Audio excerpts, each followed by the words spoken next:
नमस्कार and I welcome to all of you in Global Lookout. दोस्तों, recently के month में इस तरीके की बातें उठ रही है कि कई कंट्रीज ऐसी हैं जो कि रुपये में ट्रेड करना चाहती है इंडिया के साथ और इसके लिए इंडिया को अप्रोच कर रही हैं। आप लोगों को पता होगा कि रशिया के साथ इंडिया जो ट्रेड कर रहा है वो ऑलरेडी रुपये में कर रहा है। रशिया से जो ऑयल परचेज कर रहा है इंडिया, उसके लिए रुपए में पेमेंट कर रहा है। जुलाई में आरबीआई ने अलाउ किया था international settlement of payment in rupees में, जिसका मतलब था कि जो भी लेन देन हमारी कंपनीज या फिर हमारे लोग बाहर की कंट्रीज से कर रहे हैं, बेसिकली जो भी ट्रेड कर रहे हैं उसका जो पेमेंट है वो रुपए में भी कर सकते हैं। जुलाई में आरबीआई ने इसकी मंजूरी दे दी थी।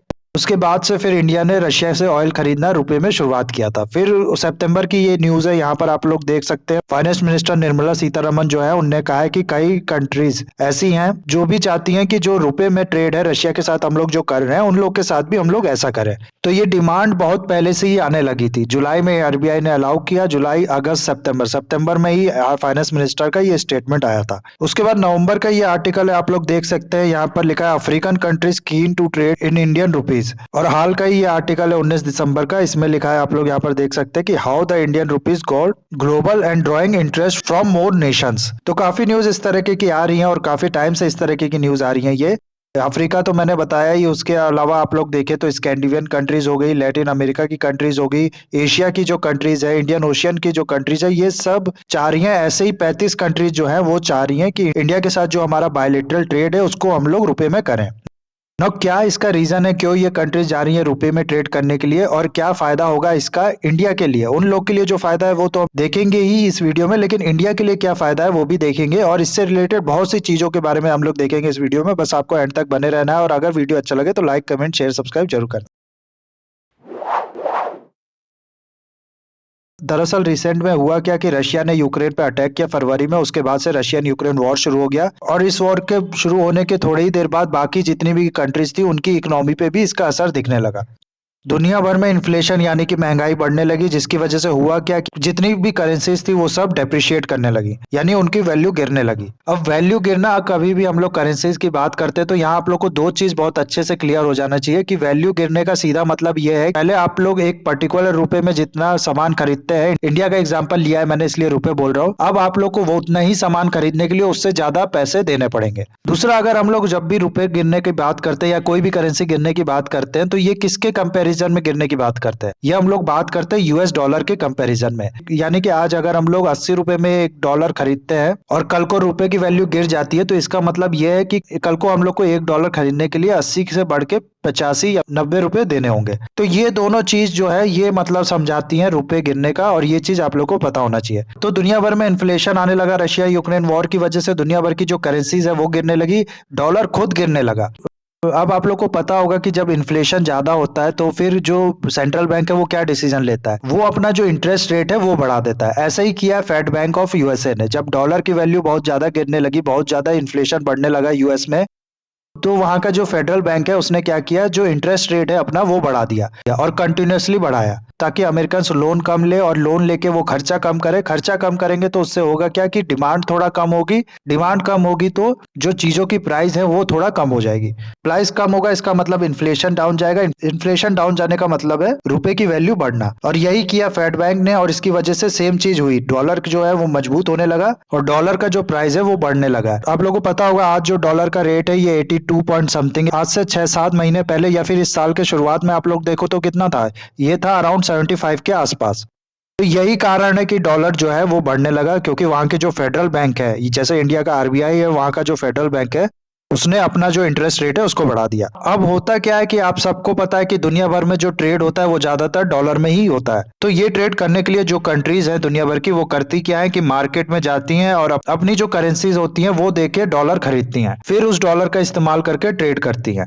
अब मान लो डॉलर का रेट बढ़ने लगा तो इसकी वजह से होगा क्या कि वो जो कंट्रीज है उनको ज्यादा रुपए या फिर जो भी उनकी करेंसीज है वो देनी पड़ेगी। इसका मतलब है कि उनका जो इम्पोर्ट है वो महंगा हो गया है।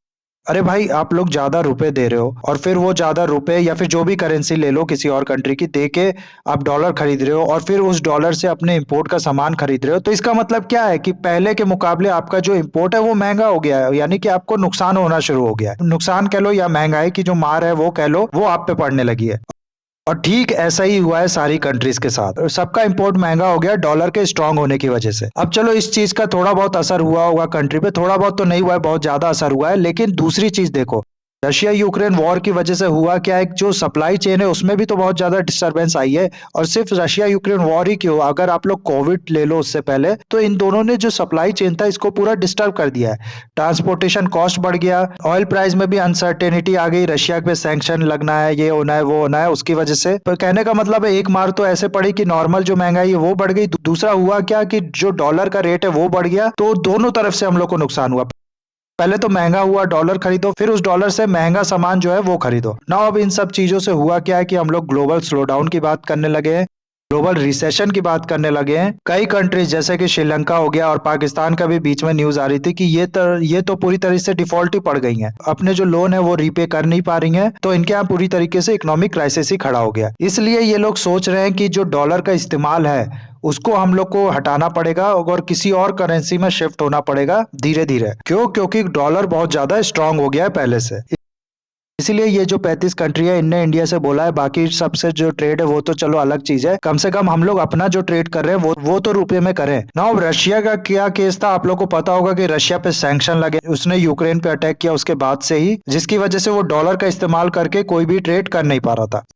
इसलिए रशिया ने रिक्वेस्ट की थी कि चलो रुपए में हम लोग ट्रेड सेटलमेंट करते हैं और आप हमसे ऑयल खरीदो। इसीलिए आरबीआई ने जब अलाउ किया तो इंडिया ने रुपए में ऑयल खरीदना शुरू किया रशिया के साथ। उसके बाद श्रीलंका में भी ऐसे ही हुआ। श्रीलंका के इकोनॉमिक क्राइसिस की न्यूज आप लोग ने काफी सुनी होगी, बीच में बहुत सी ऐसी न्यूज आ रही थी कि वहां की हालत बहुत ज्यादा खराब हो गई है। उसके बाद उनके पास डॉलर बिल्कुल खत्म हो गए, और क्योंकि टूरिज्म बहुत बड़ा फैक्टर था उनकी इकोनॉमी में, कोविड की वजह से टूरिज्म बिल्कुल बंद हो गया, इसलिए उनके पास जो फॉरेन करेंसी है वो बिल्कुल खत्म हो गया है। इसीलिए श्रीलंका की रिक्वेस्ट पे इंडिया ने श्रीलंका के साथ भी रुपए में सेटलमेंट के लिए जो प्रोसेस है वो शुरू किया, और 5 बैंकों को आरबीआई ने अलाउ किया वॉस्त्रो अकाउंट खोलने के लिए श्रीलंका का। ये वॉस्त्रो अकाउंट होता क्या है ये मैं आगे आपको बताऊंगा, अभी बस इतना समझ लो कि श्रीलंका के साथ भी हम लोग ऑलरेडी जो रुपए में ट्रेड है वो कर रहे हैं। यहाँ तक कि श्रीलंका से तो ये भी न्यूज आ रही थी कि श्रीलंका ने ये कहा है कि हम लोग जो रुपए है उसको भी फॉरेन करेंसी या फिर लीगल करेंसी अपने यहाँ डिक्लेयर कर देंगे। इसके बाद नॉर्मल परचेज के लिए भी, नॉर्मल ट्रेड के लिए भी जो श्रीलंका लोग है वो रुपए का इस्तेमाल कर पाएंगे अपने यहाँ भी। साथ ही साथ इससे होगा क्या कि जो बैलेंस ऑफ पेमेंट क्राइसिस है श्रीलंका का वो भी थोड़ा ईज हो पाएगा। दरअसल होता क्या है ना कि जब किसी कंट्री की इकोनॉमी जो है वो अच्छी नहीं होती है, वो गिरने लगती है, तो जो इन्वेस्टर्स होते हैं उनका भरोसा हट जाता है उस कंट्री की करेंसी से भी, वो उस कंट्री की करेंसी बेचने लगते हैं, जिसकी वजह से और उस कंट्री की इकोनॉमी गिरने लगती है। एक तरीके का चेन रिएक्शन ही समझ लो आप लोग, वो होता है। तो ऐसे में रुपए को अगर श्रीलंका डिक्लेयर कर देता है अपने यहाँ लीगल करेंसी, तो इसके बाद होगा क्या कि उन लोग के पास बहुत बड़ा रिजर्व होगा रुपए का भी। फिर अगर इन्वेस्टर जो है वो श्रीलंका की करेंसी बेचते भी हैं, उसकी वैल्यू गिरती भी है, तो कम से कम इंडिया की जो रुपी है उसकी वैल्यू तो स्टेबल रहेगी। इसकी वजह से जो उनका नुकसान होने वाला था थोड़ा सा वो लोग उसको न्यूट्रलाइज कर पाएंगे। तो इसलिए श्रीलंका कह रहा है कि हम लोग इस चीज को लीगल करेंसी ही अपने यहाँ पर डिक्लेयर कर देंगे। इसके अलावा मॉरिशस के साथ भी इंडिया रुपए में ट्रेड कर रहा है। ये तो खैर वो कंट्रीज थी जो इनके बारे में हम लोग जानते हैं। इसके अलावा ताजिकिस्तान हो गया, क्यूबा हो गया, लग्जमबर्ग हो गया, सूडान हो गया, स्कैंडिनेवियन कंट्रीज हो गई, नाइजीरिया हो गया अफ्रीका में, तंजानिया हो गया, ऐसे ही टोटल 35 कंट्रीज जो है वो बात कर रही है कि हम लोग रुपए में ट्रेड करेंगे। यहाँ तक कि जो हमारी नेबर कंट्री है बांग्लादेश, उससे भी बात हो रही है कि रुपए में ट्रेड किया जाए इंडिया के साथ, जिससे उनका जो फॉरेक्स रिजर्व है जो बहुत तेजी से गिर रहा है महंगाई की वजह से, और उनकी खुद की इकोनॉमी पे बहुत बड़ा असर पड़ रहा है डॉलर के महंगे होने की वजह से, उसको थोड़ा कंट्रोल किया जाए। तो ये तो उनका फायदा है। इसके अलावा अगर हम लोग इंडिया और इंडिया की इकोनॉमी के पॉइंट ऑफ व्यू से देखें तो इसके लिए भी ये बहुत पॉजिटिव न्यूज है। क्यों? क्योंकि देखो होता क्या है ना कि इस तरीके के जो ट्रेड होते हैं बायलैटरल ट्रेड, रुपए में अगर करना हो तो उसके लिए क्या प्रोसीजर है पहले इसको समझो। होगा क्या कि सबसे पहले तो आरबीआई परमिशन देगा कि ठीक है चलो इस कंट्री के साथ भी हम लोग रुपए में ट्रेड करते हैं। उसके बाद आरबीआई क्या करेगा कि कुछ इंडियन बैंक्स को यह परमिशन दे देगा कि आप उस कंट्री का वॉस्त्रो अकाउंट अपने यहाँ खोलो। जैसे इंडिया और श्रीलंका का एग्जाम्पल हम लोग इस चीज में लेते हैं। तो श्रीलंका के साथ अगर हम लोग को रुपए में ट्रेड करना है, आरबीआई पहले कहेगा इंडियन बैंक्स को ठीक है आप लोग श्रीलंका का वॉस्त्रो अकाउंट अपने यहाँ खोलो। वॉस्त्रो अकाउंट का क्या मतलब है ये आप लोग ऐसे समझो कि your account in our bank, ये फुल फॉर्म होता है इसका। ये खुद ही आप लोग को समझा दिया होगा कि क्या मतलब है। दरअसल वो श्रीलंका का एक अकाउंट होगा जो इंडियन बैंक्स के अंदर होगा। अगर श्रीलंकन पॉइंट ऑफ व्यू से इस चीज को देखो तो श्रीलंकन पॉइंट ऑफ व्यू से इंडियन बैंक में ये जो अकाउंट होगा इसको वो कहेगा ये हमारा नॉस्त्रो अकाउंट है। इंडियन पॉइंट ऑफ व्यू से देखो तो ये इंडिया कहेगी ये श्रीलंका का वॉस्त्रो अकाउंट है। तो इसमें कंफ्यूज मत होना। और ऐसे ही फिर श्रीलंका क्या करेगा कि अपने कुछ बैंकों में इंडिया का वॉस्त्रो अकाउंट खोलेगा। अब मान लो इंडिया का कोई सेलर कुछ चीज बेचा है श्रीलंका के किसी बायर्स को, तो श्रीलंका का जो बायर्स है वो क्या करेगा कि श्रीलंकन बैंक्स में जाएगा और बैंक को कहेगा कि मेरे को इंडिया में इस पर्सन को पैसे भिजवाने हैं। बैंक उससे जो पैसा है वो ले लेगी और इंडिया का जो वॉस्त्रो अकाउंट है उसमें बैंक वो पैसा डाल देगी। अब तक यहाँ पर जो भी काम है वो होगा श्रीलंका की करेंसी में, जो एक्सचेंज रेट होगा इंडियन करेंसी और श्रीलंका की करेंसी का उस बेसिस पे। अब इंडिया में ये इन्फॉर्मेशन मिल जाएगी इंडिया के उस बैंक को जिसके पास श्रीलंका का वॉस्त्रो अकाउंट होगा। फिर वो क्या करेगा कि रुपए में जो पेमेंट है वो इस इंडियन पर्सन के जिसने ये सामान सेल किया उसके अकाउंट में पैसा डाल देगी। इस तरीके से जो पैसा है वो मिल पाएगा बायर से सेलर को। और ये जो पूरा काम होता है ये होता है अकाउंट पे, यानी कि ये लोग पूरा हिसाब रखते हैं कि इस दिन हम लोग ने इतना आपको पे किया और उसके बाद अगले दिन आपके यहाँ से इतना आया। ये सब होता है जो इसको फिर एंड में ये लोग कैलकुलेट करके आपस में सेटलमेंट कर लेते हैं और ये सेटलमेंट जो होगा ये रुपए में होगा। ओके, तो ऐसे ये सिस्टम पूरा जो है वो काम करता है। नाउ जैसा कि मैंने कहा इससे इंडिया को भी फायदा होगा और ये फायदा क्या होगा वो समझो आप लोग। दरअसल होगा क्या कि हम सबको पता है कि जो इंडिया है वो एक्सपोर्ट से ज्यादा इंपोर्ट करता है, यानी कि जितना सामान बेचता है उससे ज्यादा खरीदता है बाहर से। तो ऐसे में जाहिर सी बात है कि एंड में जिस दिन ये सेटलमेंट होगा दूसरे कंट्री के बैंक और इंडियन बैंक के बीच में, तो इंडिया को कुछ पैसा उसको देना पड़ेगा, क्योंकि हम लोग ने आयात ज्यादा किया है निर्यात से, यानी कि इम्पोर्ट ज्यादा किया है एक्सपोर्ट से। ये पैसा आज भी इंडिया से बाहर जाता है, उस टाइम पे बाहर जाएगा।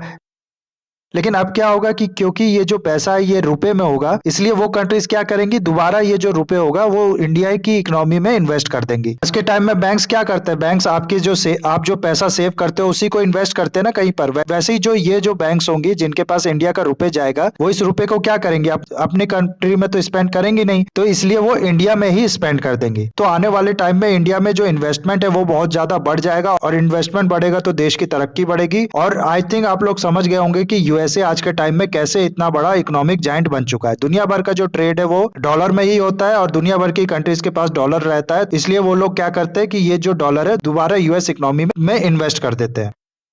ऐसे फायदा होगा इंडिया का। दूसरा, आज के टाइम में इंडिया जब ट्रेड करता है इन कंट्रीज के साथ डॉलर खरीदता है, जैसे कि मैंने आपको बताया, वो डॉलर खरीदने के लिए जो ट्रांजैक्शन कॉस्ट लगती है इंडिया की वो भी बच जाएगी। तो एक दूसरा फायदा ये भी होगा छोटा सा। इसीलिए ये सब जो कंट्रीज है इनके साथ तो ठीक है, जो कंट्री चाह रही है उनके साथ तो रुपए में ट्रेड हम लोग को करना चाहिए, लेकिन साथ ही साथ इंडिया को फोकस करना चाहिए वो कंट्रीज के साथ जिनसे वो ज्यादा ट्रेड करता है वैल्यू वाइज। इंडिया सबसे ज्यादा जो स्पेंड करता है वो ऑयल के लिए ही करता है और ज्यादातर हमारा जो ऑयल का इंपोर्ट होता है वो होता है मिडिल ईस्टर्न कंट्री से, यानी कि सऊदी अरेबिया, यूएई वगैरह से। अब तो रशिया से भी करने लगा है काफी ज्यादा, लेकिन ओवरऑल रीजन की अगर हम लोग बात करें तो इस रीजन से ही ज्यादा हम लोग का ऑयल आता है। तो इन कंट्रीज से इंडिया को बात करना चाहिए कि आओ रुपए में हम लोग ट्रेड करते हैं, जिससे हमारा भी फायदा हो और आपका जो फायदा हो रहा है वो तो होगा ही, तब जाके इंडिया को जो असली फायदा है इस चीज का वो मिल पाएगा। ओके, तो आई थिंक इतना आप लोग को समझ में आ गया होगा। इस वीडियो को हम लोग यहाँ पर खत्म करेंगे। इसे लाइक, कमेंट, शेयर, सब्सक्राइब जरूर कीजिएगा। That's all, have a nice day, take care.